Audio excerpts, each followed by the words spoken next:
चलिए, भौगोलिक मानचित्र के बारे में पढ़ते हैं, बहुत इंपॉर्टेंट है, ज्योग्राफी से ही छोटा पार्ट है। तो चलिए कैसे पढ़ते हैं देख लीजिए।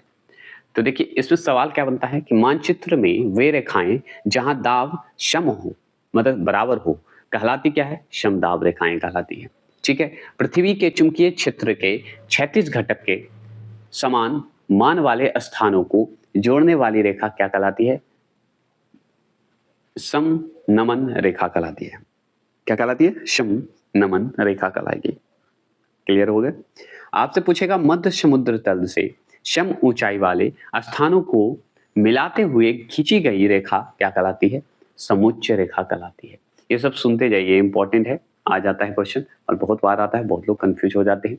इसलिए मानचित्र पर बनाई गई वे रेखाएं जो समुद्र से बराबर ऊंचाई वाले स्थानों को मिलते हैं क्या कहलाते हैं? कंटूर कहलाते हैं। तो ये इंपॉर्टेंट है, वीवीआई क्वेश्चन है, रेलवे क्या सारे क्वेश्चन में पूछ चुका है, तो याद रखिएगा। तो मानचित्र पे जो भी सवाल पूछेगा भौगोलिक का आपसे इससे से बनेगा, ठीक है?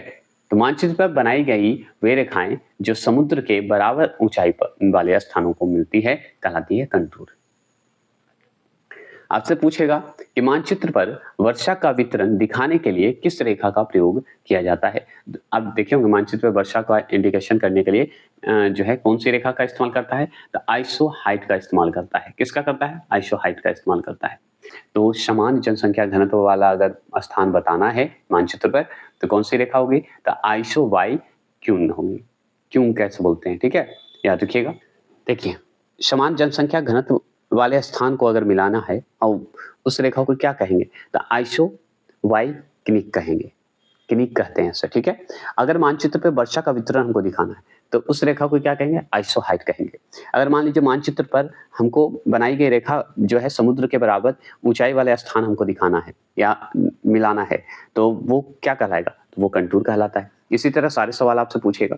आपसे ये देखिए, ये सवाल जो है सागरीय एवं महासागरीय स्थानों में लवणता की समान मात्रा वाले स्थानों को मिलाने वाली रेखा किस नाम से जानते हैं? तो देखिए महासागर और सागरीय जो भाग है उसकी लवणता को हमको मात्रा को दिखाना मानचित्र पे, तो क्या कहलाएगा? आइसो हेलाइन कहेंगे।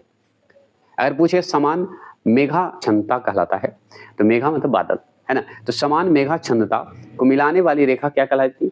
आइसो नेफ कहलाती है, ठीक है। समान चुंबकीय झुकाव वाले स्थानों को मिलने वाली रेखा क्या कहलाएगी? आइसोगोनल कहलाएगी। क्या कहलाएगी? आइसोगोनल कहलाएगी। ये सवाल पूछेगा आइसोथर्म नामक रेखा मानचित्र पर उन स्थानों को दर्शाने के लिए बनाई जाती है जहां पर एक समान तापमान रहता है। तो एक समान तापमान जो रहता है वो बताइए, मानचित्र पर हमको दिखाना है एक समान तापमान रहता है, उससे दिखाते हैं हम लोग। तो कैसे दिखाते हैं? तो देखिए आइसोथर्म का उपयोग करते हैं। आइसोथर्म नामक एक रेखा है जो कि मानचित्र पर बनाए जाते हैं। उससे क्या पता चलता है कि एक समान तापमान रहता है, उसको इंडिकेशन देते हैं। एक होता है आइसोबार। आइसोबार एक मानचित्र पर एक रेखा होती है, आइसोबार रेखा होती है जो कि मानचित्र पर उन स्थानों को दर्शाने के लिए खींची जाती है जहां रेखा एक जैसा वायुमंडल दाब होता है। तो एक जैसा तापमान की अगर बात करेगा तो हम लगाएंगे आइसोथर्म। अगर मान लीजिए एक जैसा वायुमंडल दाब की बात करेगा तो कौन सी रेखा लगाएंगे? आइसोबार रेखा लगाएंगे जो कि मानचित्र पर बनाया जा रहा है, मानचित्र पर पढ़ रहे हैं। मानचित्र को सामने रखिए तो याद आ जाएगा। आइसोहेल एक रेखा होता है। आइसोहेल रेखा द्वारा क्या प्रदर्शित करते हैं? तो समान धूप प्रदर्शित करते हैं, मतलब समान जो धूप होता है, सूर्य के प्रकाश होता है, किरण होता है, याद रखिएगा, उसका जो है हम लोग प्रदर्शित करते हैं कौन सी रेखा से मानचित्र बनाते हैं? तो आइसोहेल की रेखा से, ठीक है। विश्व मानचित्र पर एक ही समदिक्पाती रेखा पर स्थित दो स्थानों पर समान होगा, तो कौन सा होगा? चुंबकीय विचलन होगा। क्या होगा? चुंबकीय विचलन होगा, याद रखिए। तो चुंबकीय विचलन जो होता है क्या होता है? ये एक तरह से विश्व मानचित्र पर एक ही सम दिक्पाती रेखा पर स्थित होता है जो कि दोनों स्थानों पर समान होगा, ठीक है, वो चुंबकीय विचलन कहलाता है। अब और सवाल क्या बनता है कि एक समान समय पर तूफान आने वाले स्थानों को मिलाने वाली रेखा क्या कहलाती है? तो वो कहलाती है आइसोब्रांट कहलाती है। तो आइसोब्रांट नाम की एक रेखा होती है और आइसोब्रांट नाम की एक जो रेखा होती है वो क्या करती है? तूफान आने वाले स्थानों को जो है मिलाने वाली रेखा को कहते हैं, ठीक है। आपसे और सवाल क्या पूछता है कि समुद्र के अंदर समान गहराई वाले स्थानों को मिलाने वाली रेखा क्या कहलाती है? तो उसे आइसोबात कहते हैं या आइसोबोथ कहते हैं, कोई दिक्कत नहीं होगा। तो आपसे और सवाल कैसे पूछेगा? ये सब सवाल जो है ऊपरी-ऊपरी क्वेश्चन अब बहुत बार पूछ देता है, इसलिए इम्पोर्टेंट है मानचित्र से सवाल पूछता है। ये आप भी जानते हैं, नहीं जानते तो जान लीजिए 100% पूछता है 1 से 2 क्वेश्चन जो कि कन्फ्यूजन पैदा करता है। याद रखिए, जैसे देखिए आप समझ गए कि भाई एक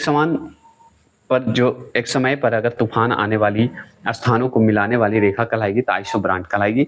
अगर आपसे पूछे समुद्र के अंदर समान गहराई वाले स्थानों को मिलाने वाली रेखा क्या कहलाती है, तो वो कहलाती है आइसोबात कहलाती है। क्या कहलाएगी? आइसोबात कहलाएगी। सूर्य तप के समान अवधि वाले स्थानों को मिलाने वाली रेखा क्या कहलाती है, तो वो कहलाती है आइसोहेल कहलाती है। क्या कहलाती है? आइसोहेल कहलाती है। तो ये जान गए। तो सूर्य तप के समान अवधि वाले स्थानों को मिलाने वाली रेखा क्या कहलाती है? आइसोहेल कहलाती है। आपसे और सवाल पूछेगा, समान हिमपात वाले स्थानों को मिलाने वाली रेखा क्या कहलाती है, तो आइसोनीफ कहलाती है। ठीक है, आइसोनीफ कहलाएगी। तो यहाँ पे ध्यान रखिए, समान हिमपात वाले स्थानों को मिलाने वाली रेखा आइसोनीफ। अगर सूर्य तप के समान अवधि वाले स्थानों को मिलाने वाली रेखा तो आइसोहेल कहलाती है। बस सुनते जाइए। आपसे और सवाल क्या पूछेगा कि किस प्रदेश में समान भाषा वाले स्थानों को वर्गीकृत करने वाली जो सीमा रेखा होती है क्या कहलाती है, तो उसे आइसोग्लास कहते हैं।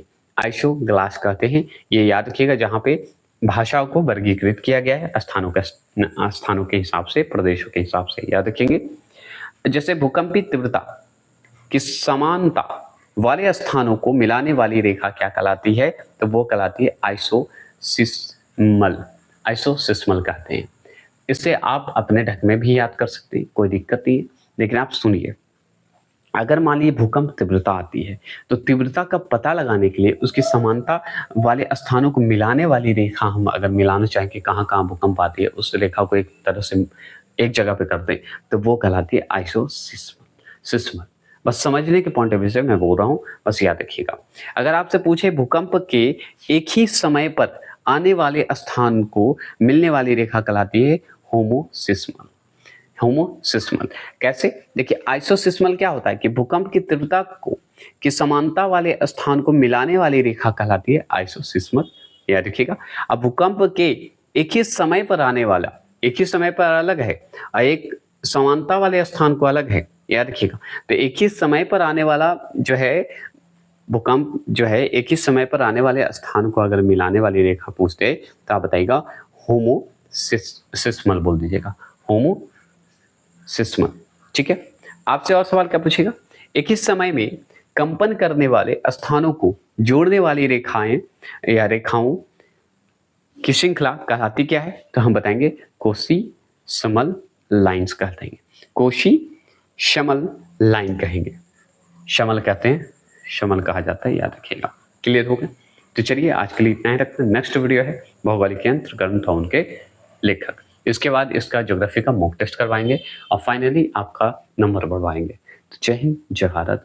आते हैं, आपका नेक्स्ट टॉपिक है एलपी का दूसरा one liner previous year question.